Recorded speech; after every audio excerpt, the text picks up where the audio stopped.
Hey everyone, welcome to Balanced Bodybuilding Radio. I'm your host, Leemarie. I am a Glam Girl Bikini coach and NPC bikini competitor, and I'm here with my coach and my co-host. Hey guys, it's Amy Inger, founder and CEO of Glam Girl Bikini. Okay, so today we're talking all things cardio. Do you need to do cardio? Should you only do cardio? Should you do cardio every day? All of those things we're going to talk about today, plus what types of cardio there are and what types are best for you. But first, we have our random question of the day. And next week is Memorial Day. So, my random question is, do you celebrate it? Is it a big deal? And if so, how do you celebrate Memorial Day? Yeah, it's always check-in day for me. So I'm always working with my head down. I always feel like, Mondays that are holidays, they're work days for me. So as far as like from a barbecue standpoint or all that, our neighborhood pool is opening up. So I probably will be hopping in there if it's not too cold because it's been really nice here. So Yeah, how about you? That. So yes, I feel like my family is really big on holidays in general, but especially holidays that have to do with like patriotism. So we're really big on it. But I would always work as well as a trainer, but it was always special because there's actually, and it started with CrossFit, there's a CrossFit workout that everyone started doing called the Murph. And it's like a Memorial Day workout, and it's named after a soldier that died in I believe it was Afghanistan, but it was in that war. And so I've always done that. And so I've always coached that workout, done that workout, and kind of celebrated. And then we would, do a barbecue or whatever. And I was actually just reading a post today by an athlete that I followed that was in the military.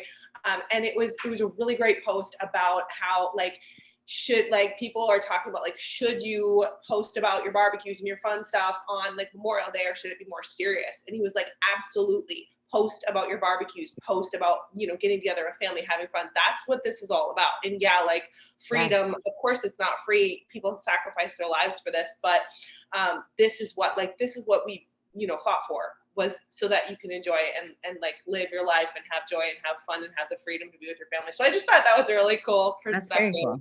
I like it. I love your random questions. They're always a surprise. Yeah.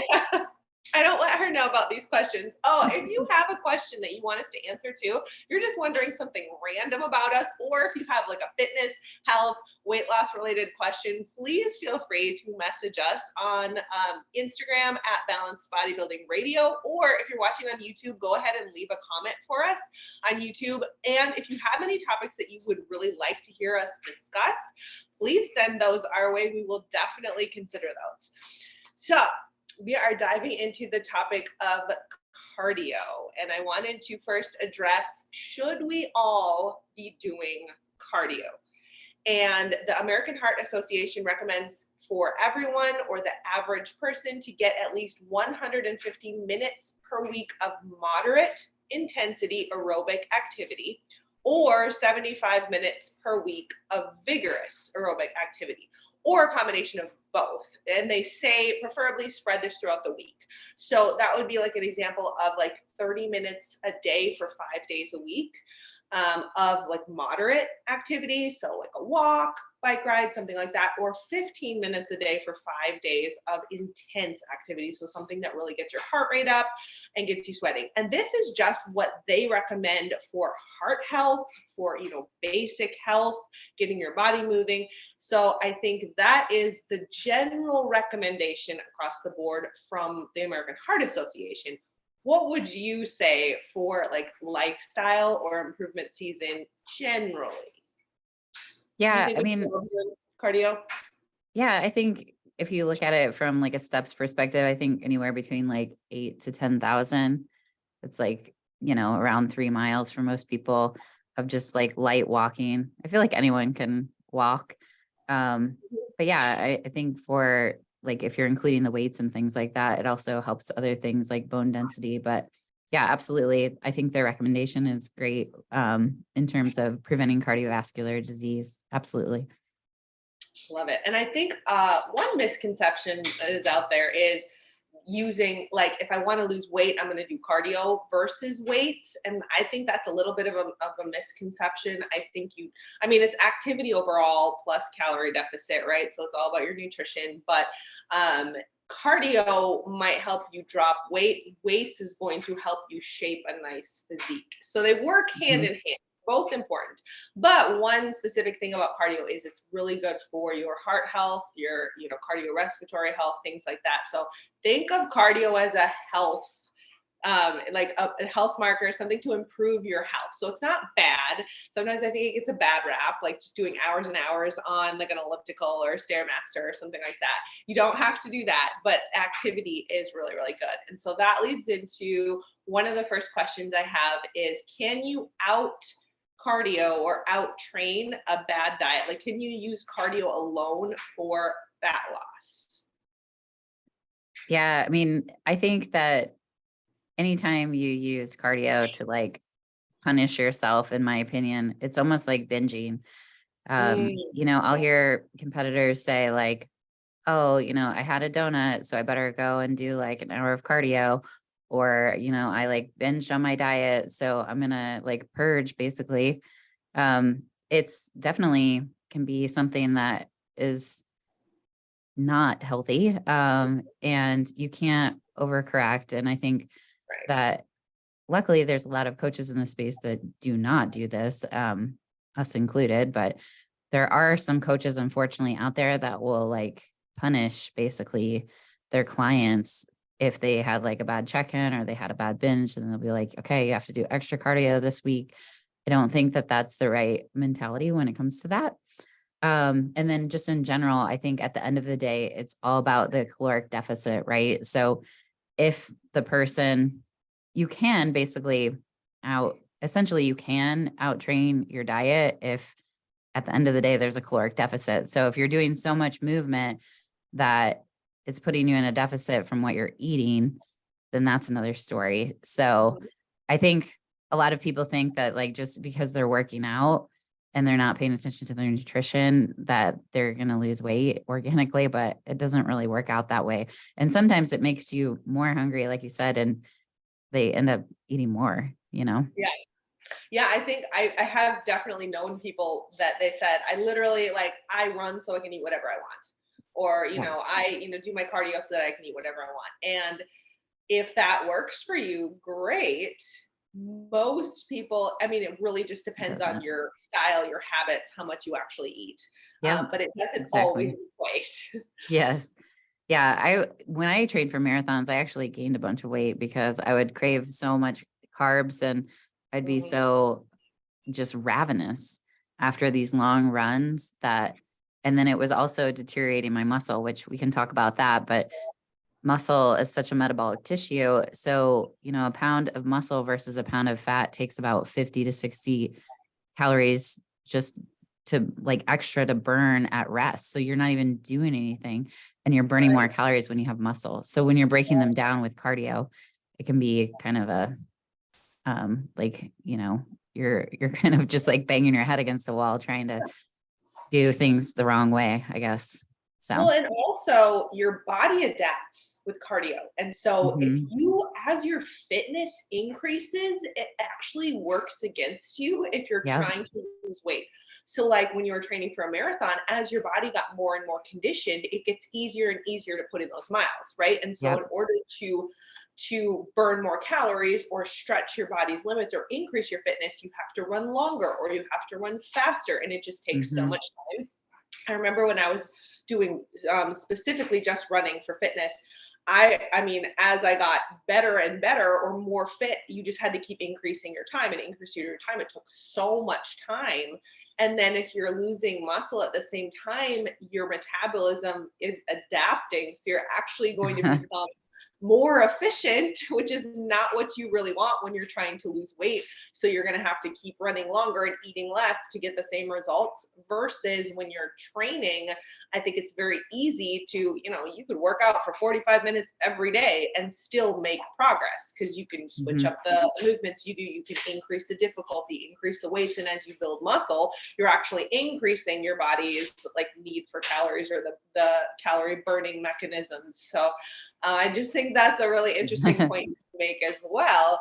There's kind of a never ending like increase of cardio if that is your main focus as Yeah. well. If you've ever worked out at Orange Theory, which that place, like, it just annoys me. I cannot work out there because I never get the orange splats. And I remember we went for like a free class, my workout partner and I, and she's like, Amy, she's like, you just have to work harder. And I'm like, I'm running like at a way higher incline than you and like way faster speed.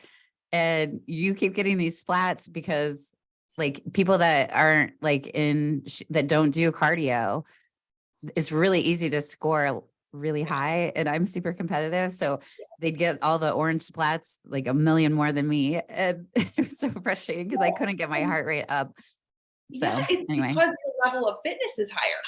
So you're more Yeah. conditioned. So like if you were Yeah. actually doing a competition like a race or like a CrossFit cardio based competition, then Then you'd I be win. sore. Yeah. But like in these settings, like where you have to hit the target heart range at a certain level, for me to get to those target heart range, which means that I'm burning more fat and more calories, it takes a lot more for me. Mhm. So yeah, it can just be just a side note. I know that wasn't on our notes, but No, but I do think that's a really good point too, which like what you made with the steps.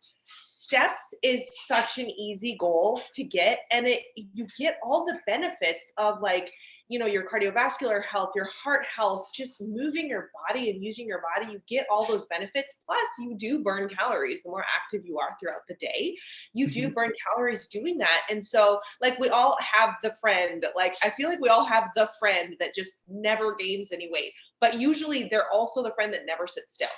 And they're yep. always just moving around. They might not even work out, but they really never sit for longer than like 10 minutes or 5 minutes. And then they're Yep. always moving. Like all of that activity makes a difference. But with fat loss, you got to almost watch how much cardio you do so you don't burn yourself out.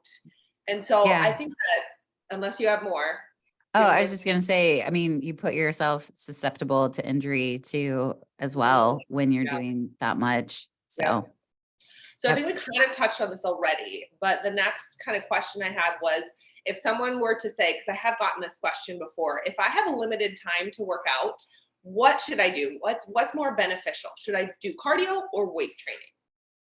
What would you say to that person? I mean, obviously it depends on their goals Sure. because, True. if they want to run a race, then I would say cardio. Yeah. If they Mhm. want to look toned and, like fit and sculpted, then I would say lift weights. But I Mhm. mean, I think so much of it depends on like intensity. There's different ways to progressively overload with cardio and with weights. So, you can make it a very intense short session, Mhm. but it like if you're doing hit cardio, for example, I mean, you're depending on what the setting is, like you're at a higher risk for getting injured versus like somebody that has a lot of time to just walk those calories off. It's just going to be more low impact for them. So I don't know if that answers your question or if, No, yeah, totally. like you I have think thoughts. Well, if somebody specifically is asking for fat loss or weight loss, and I love the idea of having a step goal. And if the step goal is your cardio and then you're doing weight training, I think that's a really good use of your time because we know that building muscle is going to, bring up your metabolic rate. So you're going to burn more calories throughout the day, the more muscle mass you have. Also, you're Mhm. sculpting a really nice physique because we like it feels good to be lighter. If we need to lose weight, if we have weight that needs like if we need to get down to a healthy body weight for us, it's going to feel good to lose some weight. but ultimately it's all about like a look and a feeling versus a number on the scale. So I think a lot of us, by building muscle, we're going to reach that look and that feeling that we're going for. So I think weight training is super important. It's also really healthy for you, healthy for your bones, healthy for, your muscles naturally start to deteriorate starting between like ages 30, 35-ish anyways. So it's really important to, incorporate resistance training. But also, if I have clients that are like, I only have time for one or the other, if they can do one or the other, 5 days a week, I might give them, 3 days weights, 2 days cardio. I might mix it up for them. Or I do think that it is possible with weight training, even if you're not doing HIIT, you can do higher reps, you can do shorter rests, you can get your heart rate up and be lifting weights at the same time as well. Just making sure that you're, having good form, not compromising your form, or, making yourself susceptible to injury. But that is a way that you can get your heart rate up and then just have a step goal too. And I think that's really beneficial for fat loss. Yeah, I was going to say, my people that are just starting out that are wanting fat loss, I do like a mixture where I have high rep endurance type of weight training where they're using lower weights, or maybe they're just using body weight, but they're using like total body movements that are constantly keeping their heart rate up, like supersetted, high repetition. And that is kind of like getting your cardio and your weights in. It's kind of like a marriage of both. But if you're a bodybuilder, it's just really not going to help you hit that goal of hypertrophy necessarily. It's more for just like, if you just want to lose fat, basically. Yes. And if you're, I was just thinking about this too today. In the gym, if you're a bodybuilder and your goal is building muscle, so if you're listening to this in the improvement season of your bodybuilding journey, it actually can affect your lifts if you don't rest long enough, especially for the more full body, the compound lifts, like, your big lifts, your hip thrusts, your deadlifts, things like that, even like a shoulder press or something like that.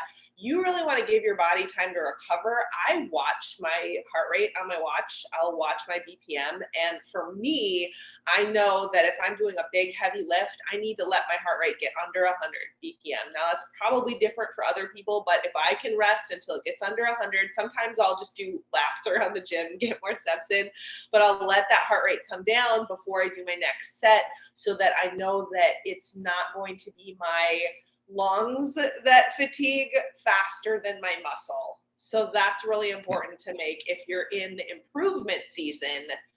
Does your opinion on like cardio and weights change at all to those listeners?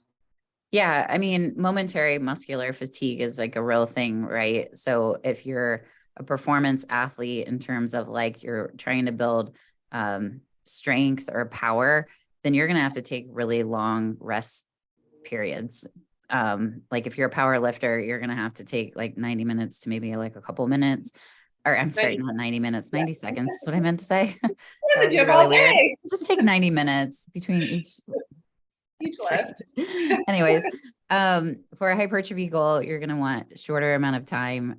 You want that growth hormone to be released. And so an appropriate amount of rest period is between 30 seconds to a minute. I wouldn't say any longer than that necessarily if you're trying to keep time under tension. So in the bodybuilding world, obviously hypertrophy is our goal. We want those pretty muscles, the glamour muscles. So that time under tension is going to be key. I think that when you're in the improvement season, your focus should be more on weights and building muscle, and you should have like 0 to no cardio. If you have a little bit of cardio, it should be maybe be like HIIT or like a step goal or just some walking. It shouldn't be long bouts that tear down your muscle and put it in a catabolic state. So yeah, for sure. That's hard on people like me that love cardio. Sometimes I cut down the days to my prep so that I can start doing cardio again. I love it. But I also have a hard time building muscle. So that's probably just tied in there, whether it's genetic or just that I love doing cardio. My body is that long, lean, straight up and down body. And so for me, the harder thing is, putting on the mass and the curves. Yeah. Yeah. And you have to be like really strategic with your caloric deficit to support that growth. So cardio can lead to more of a deficit as well. So it's all part of that energy balance, right? That's why it's so important to have a coach, you guys. Yep. Okay, so let's go into the different types of cardio and then like what would be best for a particular person. So we already talked about a step count, and I think that would fall under type 1. So LISS cardio, or low intensity steady state cardio, is aerobic exercise that results in fat loss but no metabolic afterburn effect. Do you want to talk about that? The epoch. Yes. Yeah. I don't know. I think the epoch, if you listen to our podcast on Prep Life, is a Nice. little overrated. I just gave my little picture of that. I don't know. There's like so much. Lyle McDonald, I think, did a bunch of research on this where it came down to like the epoch, which is like that afterburn effect. Really, there's not like a lot of benefit. You would have to do a whole lot of hit, like the amount, I think it was like 80 minutes or something like that before it actually started working to be more, to have more benefit. And it just, I'm probably misquoting this, but it's been a while since I've read that article, but I just know that the amount of hit that you would have to do to like really benefit from epoch would be too much for that type of training, that your body wouldn't be able to recover, really, was the I think major of gist of that people, study. yeah, I think of people too, like I always just go back to like professional CrossFitters. Like Uh-huh. if recovery from your workout is almost a full-time job, then yeah, you might be getting some of that Yeah. after the fact, right? But most of us are not training for 6 to 8 hours a day. So it doesn't really apply to us because that's their full-time job, you know? Yeah. So yeah, but it's super healthy for you. LISS is categorized by heart rates between 100 and 130 BPM. And you can monitor your heart rate on, a watch, some sort of a watch or tracker or a heart rate monitor, chest strap or whatever. I love watching my heart rate. That is one thing. I use my watch for two things. I use it to track my heart rate at different times and to track my steps. That's it. I mean, I use it for the time and stuff too. But as far as all the other data, I kind of take it with a grain of salt. But I love watching my heart rate, especially when I have specific cardio goals. So if you are trying to do some LISS cardio, low intensity steady state, you want your heart rate to fall between 100 to 130 BPM. And some examples would be walking or biking. Do you have other examples? Um, no, I think walking is a great example of it. I mean, just anything really low impact. It can be different things like an elliptical and stuff like that, or, but it just, I mean, you can make, going in a pool as well. It just Mhm. depends on like how you're doing it. And then who would benefit from this cardio? I think everyone does. I think Yeah. everyone should be Yeah. getting their steps in, but specifically as far as athletes. So the article that I looked up listed strength or powerlifting athletes. So this is going to be good cardio for you if you don't want to exhaust yourself for your strength training workouts, right? So if your job is to lift heavy weights, you want to expend most of your energy in the gym doing just that. So having some really low impact cardio is going to be healthy for you without, using up that energy.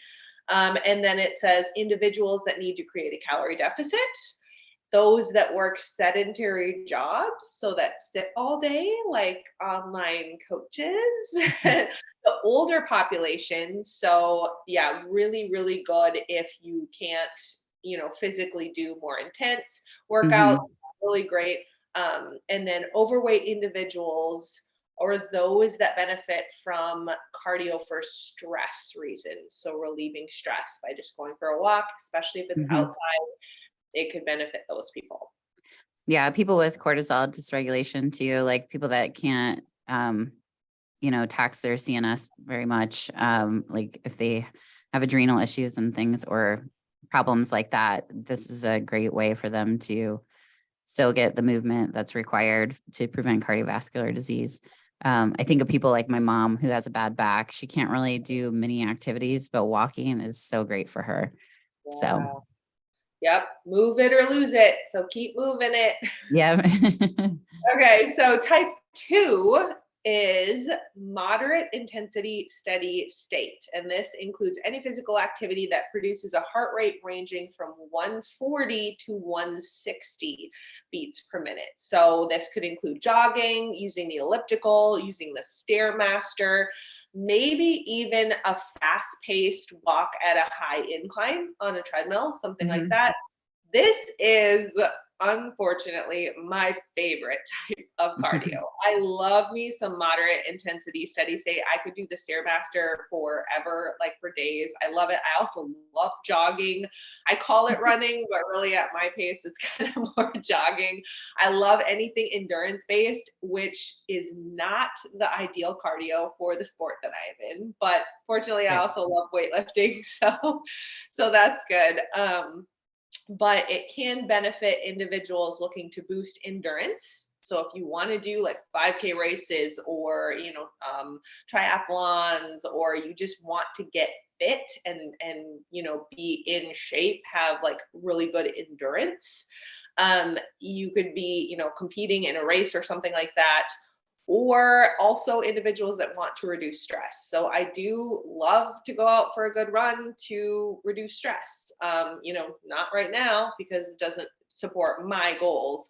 I relieve stress in the weight room, but it could help for a lifestyle if you do, enjoy it. I think a big part is finding what you do enjoy. But how would you say moderate intensity steady state would fit into a lifestyle, weight loss goals, and or the improvement season? Do you see any place for that with specific individuals? Well, can I talk about people that would benefit from it that are also like just in bodybuilding, like in a Yeah. prep? Oh yeah. So, because those individuals that have too much muscle for the category, this is a great form of exercise for them. Mhm. Like if their legs are too big and we need to atrophy them, moderate intensity is great. It will tear down the muscles perfectly. It will train those the type 2 fiber endurance muscles that are Mhm. smaller in size. So that's perfect for somebody that has too much muscle. Unfortunately, that That's doesn't happen very much in bodybuilding. But yes, if you're looking to like decrease your size, so like if you think about a marathon runner, and then when we get into the next type of cardio like HIIT, it's more like if you look like a sprinter, that type 1 fiber, that fast twitch, that's like bulkier in size, that's white. That's going to be your people like us that are ectomorphs, that are like long and thin and hard gainers. They're going to benefit more from that from a fat loss perspective. So I think any sort of endomorph or people that just like have general weight loss can definitely benefit. That endomorph body type does really well with miss for fat loss. So I think, from that standpoint, it's great for weight loss people. Yeah, I remember hearing, I think it was a couple of years ago, Lauralee Chapados. I follow her. She's a professional bikini competitor in the IFBB. And she had gotten some feedback that her lower body was too big. And so they had her Uh-huh. do jogging to Yeah. specifically bring down her legs. I Mhm. think that's super impressive and also kind of a bummer. But I mean, if you're a professional athlete, you do, Mhm. what they tell you, that is your job. But it blows my mind, that you work so hard to build up this muscle and now you need to specifically, bring it Yeah. down with this Yeah. kind Those in between girls that are like not quite big enough for wellness, but like don't quite fit the bikini or their leg muscle is just a little bit too overpowering. Miss is a great tool for them for sure. Yeah, I love it. Okay, cool. So type 3, the last type of cardio and the one everybody loves to hate is HIIT. And that stands for high intensity interval training. So this article lists it as the only anaerobic form of cardio. So it forms Mhm. lactic acid, and they're saying that is what makes you sore. But basically, they're saying you can build muscle through doing this type of cardio. And so think things like, plyometrics, box jumps, fast movements, burpees, all those types of things. And you perform short bouts of intense exercises, so something like 5 to 30 seconds at 90% of your heart rate max. So they don't give a range of BPM here. It's just very, very high and close to your max heart rate.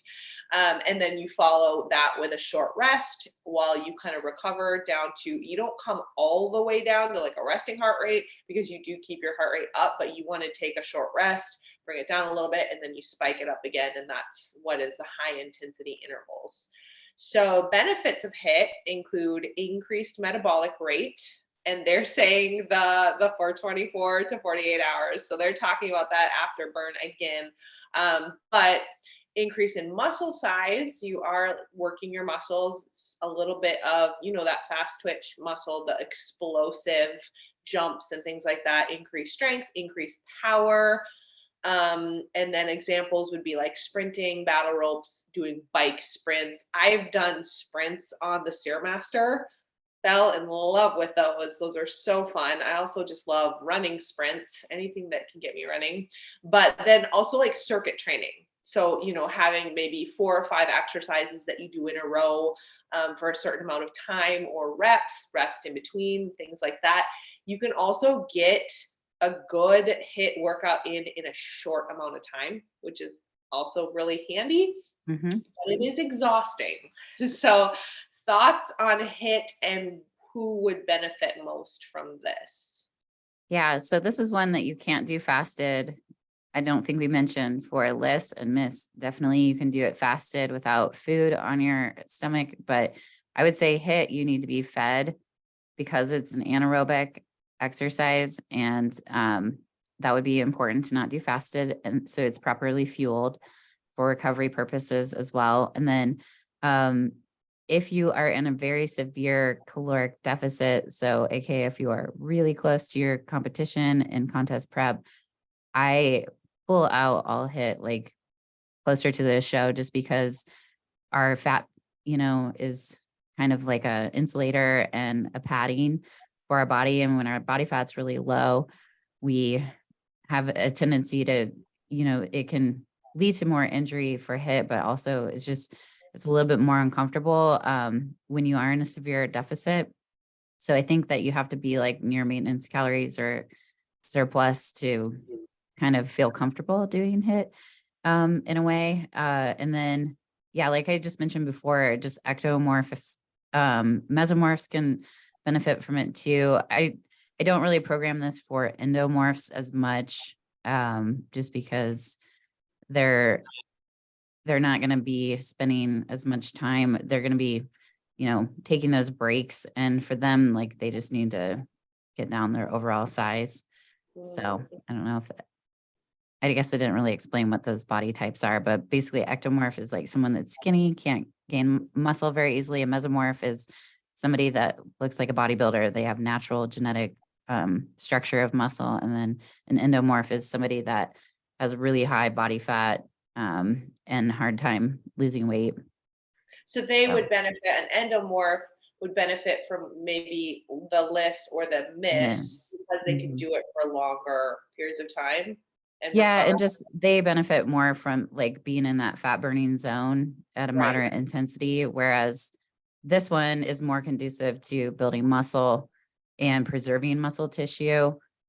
And I mean, yes, you're going to burn a little bit of fat too, but it's more like glycolic burn Mhm. in that sense, not tapping into like the fat burn part. Right, right. And then just to, I love this. This is such a buzzword.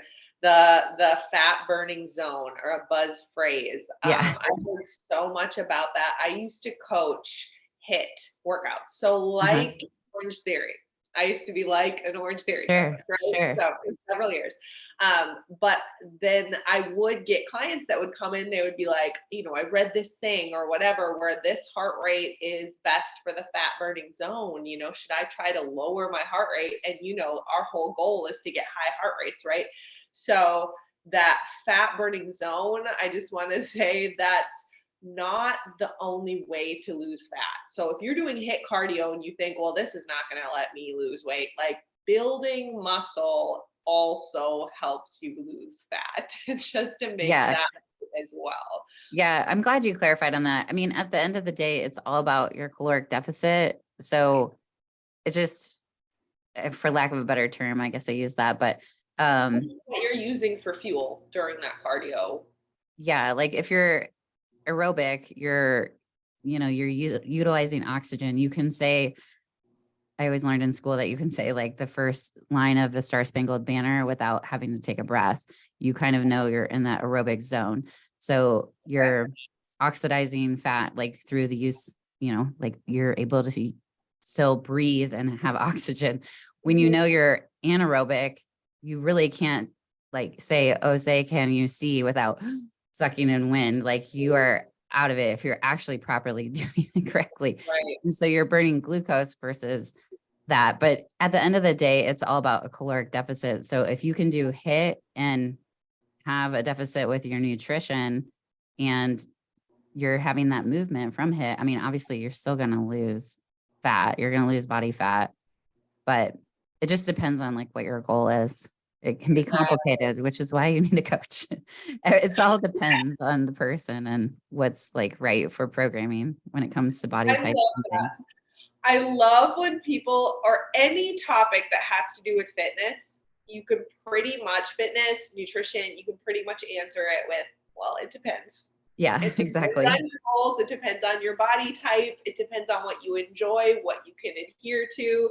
It depends on so many different factors. And that's kind Yeah. of our goal with this podcast, is to dive into the it depends, because there's usually not a yes, cardio is best and it's this much and it's this is the answer, or yes, weights is better, always do weights. It's usually not a this or that answer. It's always a it depends. So Mhm. just to kind of recap, it's good for certain body types. It will save you time.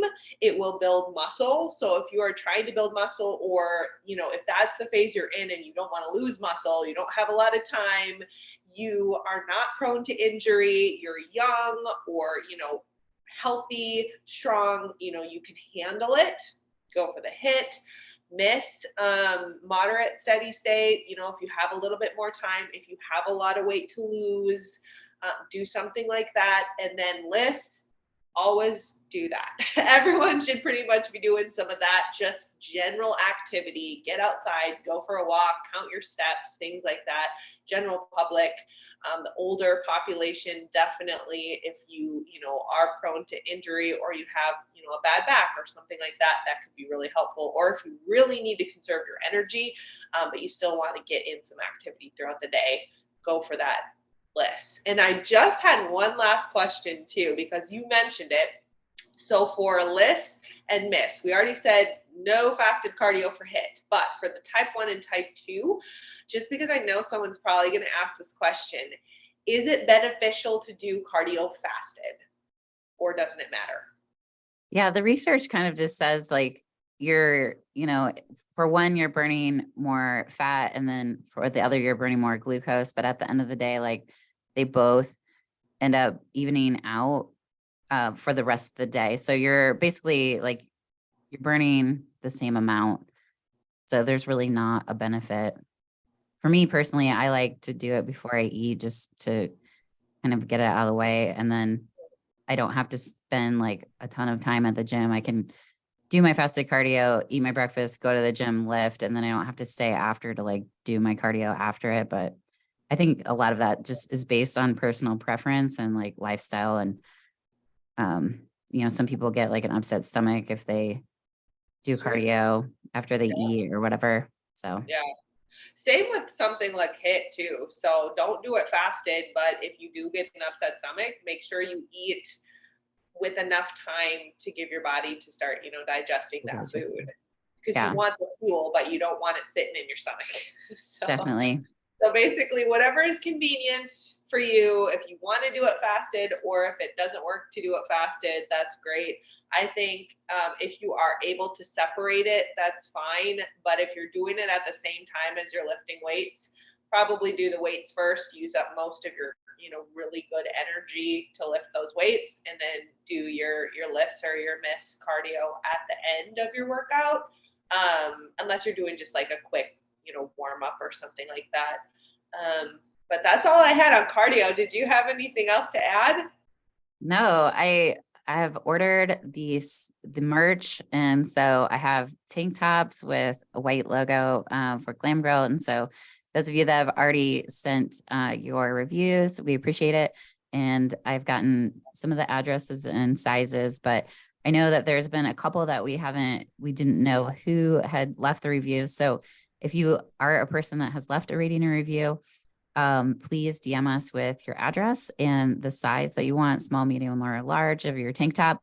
If you end up writing one today, and I know it's kind of a long process to get to the writing the review part.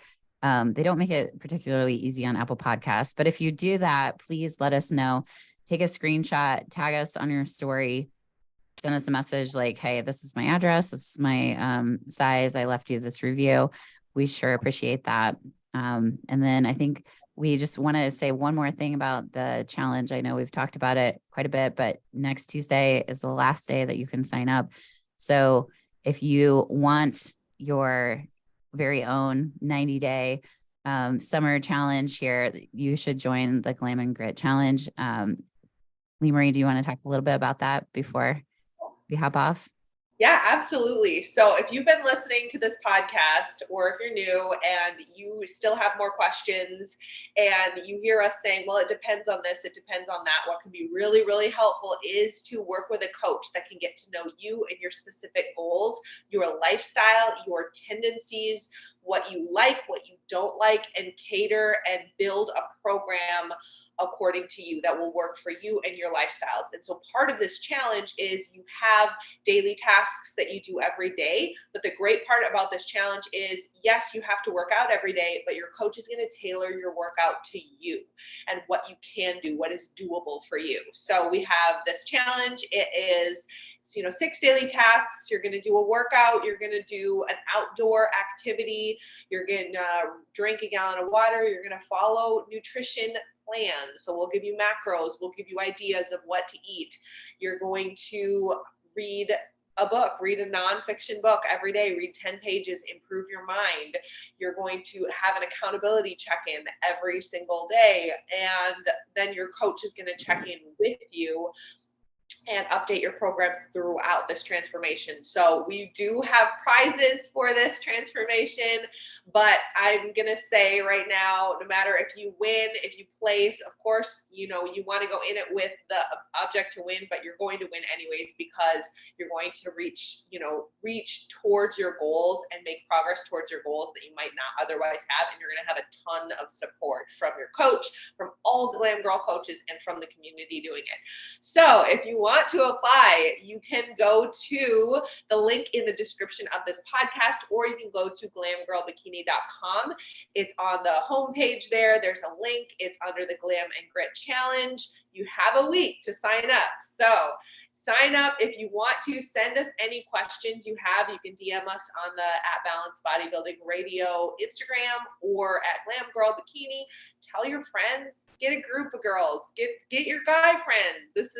We're all across the board. Anyone can do this challenge. So you have one more week. Get the crew and sign up. We would love to help you reach your goals this summer.